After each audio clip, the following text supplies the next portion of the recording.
every time we add a new step as a beginner, we're going to get a ton of benefit from that new step. So we don't want to do everything at once. We want to spread it out so that we can avoid the stall in our progress, and we want to take some baby steps. So the first thing I usually have my clients do is start tracking their protein. So I know with all the calorie trackers out there, it does get a little bit overwhelming trying to keep track of every single thing. The first thing I would have you track is your total calories and your protein. With your protein intake, we want to be shooting for about 0.7 to 1 gram of protein per pound of body weight. So if you weigh 150 pounds, you want to be shooting for about 150 grams of protein, or as close as you can possibly get to that number. We also want to be focusing on our calories. When we increase that protein, we will get a ton of benefit if we keep our calories at about maintenance calories or slightly above those maintenance calories. So I know that sounds a little bit counterproductive, like we want to lose body fat. Why are we keeping our calories the same?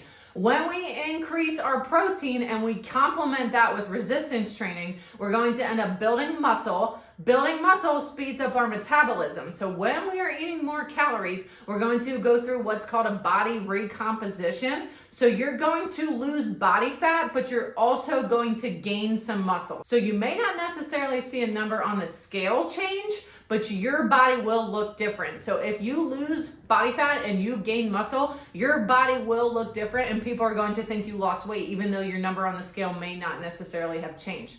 Once we tackle the protein and the calories, we want to focus on eating whole foods. So when we eat whole foods and we focus on hitting that protein goal, our carbs and our fats and all of our micronutrients will kind of balance themselves out. So we don't necessarily need to be strictly tracking every single thing.